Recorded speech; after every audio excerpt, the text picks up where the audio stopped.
Hello children, we are back doing acids, bases and salts.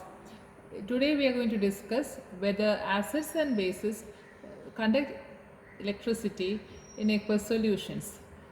The question is, do acidic or basic solutions conduct electricity? The answer is yes. Now you have to prove that they conduct electricity. For this, you need a 100 ml beaker. Inside the beaker, you need a rubber cork on which there are two iron nails, and these iron nails are connected to a 6-volt battery and a switch and a bulb. So, what you need is a 100 ml beaker. The solution that you are going to test is taken inside the beaker. This is a rubber cork. On the cork, there are two nails attached, and the nails are connected through wires to a 6-volt battery. There is a bulb and there is a switch. First, let's take an acidic solution. First, we are taking an acidic solution. For example, we can take HCl in water, or you can take SNO3 in water, nitric acid in water. What happens is, when you take HCl solution, you can see the bulb lights up or the bulb glows. That means some electricity is conducted in the solution. First, we are taking HCl solution. When you take HCl solution, you can see the bulb glowing. That means electricity is passing through the solution. To electricity to pass, there should be ions present in the solution. So when you take an acid, there are ions being produced, as a result of which the bulb is glowing. Secondly, let us take bases like NaOH or calcium hydroxide inside the beaker. So secondly, let's take sodium hydroxide solution or calcium hydroxide solution in the beaker instead of acid. In this case also, you can see the bulb glows. That means some ions are present which helps in the conduction of electricity, or the solution conducts because ions are being produced in the solution. So both acids and bases conduct electricity in aqueous solutions. This is because ions are being produced. There should be ions for the passage of electricity. Now when an acid is taken, the acid dissociates to give H plus ions. These are the cations or plus ions that is produced in an aqueous solution. When you take hydrochloric acid, you get an anion like Cl minus. If you take nitric acid, you get an anion like nitrate. Since the ion present, this H plus ion that is responsible for the acidic property of the acid. The acid in solution produces H plus ion, which is responsible for the acidic property.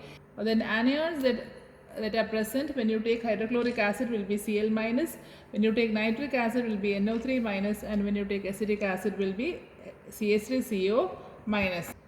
Now if you have taken a basic solution in the beaker, like NaOH is taken in the beaker, NaOH solution is taken, you get Na plus ions and OH minus ions. Ions are responsible for the passage of electricity. Hydroxyl ions are produced, which helps the bulb to glow. An acid dissociates, the acid for example HCl, it dissociates to give H plus ions and Cl minus ions in an aqueous solution. H plus ions doesn't have an independent existence. They join with the water molecules H2O. H plus ions join with the water molecules to form hydronium ions H3O plus. This is hydronium ion. So you cannot write H plus alone. Always you write either H plus aqueous, that is they are formed in aqueous solution, or you can write H3O plus hydronium ion. H plus ion does not exist independently. Whenever an acid is in water, we get an acidic solution. In the solution there is H plus ions present. That is, ionization happens only in aqueous solutions. For example, sodium hydroxide in water dissociates to give Na plus aqueous and OH minus aqueous. So sodium hydroxide also ionizes to give ions like Na plus and OH minus ions. So we know acid react with a base to give salt and water. Acid can be written as something that has H plus ion.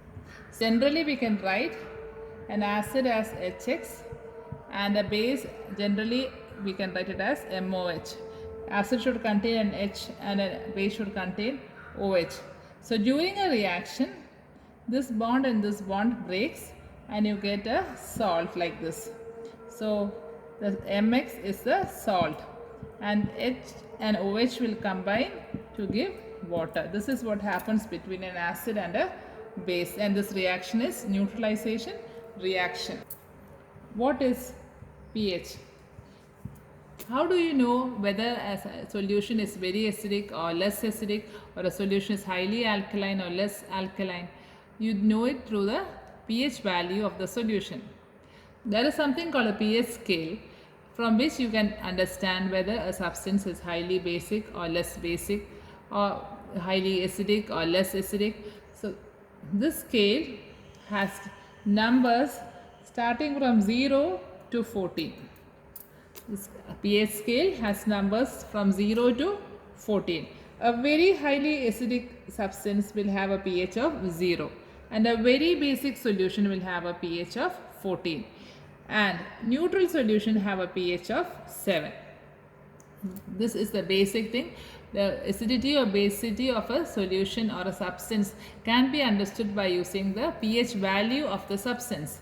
The pH value is obtained from the pH scale. The pH scale has numbers starting from 0 to 14, and 0, if the pH value is 0, that means the substance is highly acidic. Concentrated acids usually have a pH of 0. Now, if the pH of the solution is highly basic, then pH value will be 14.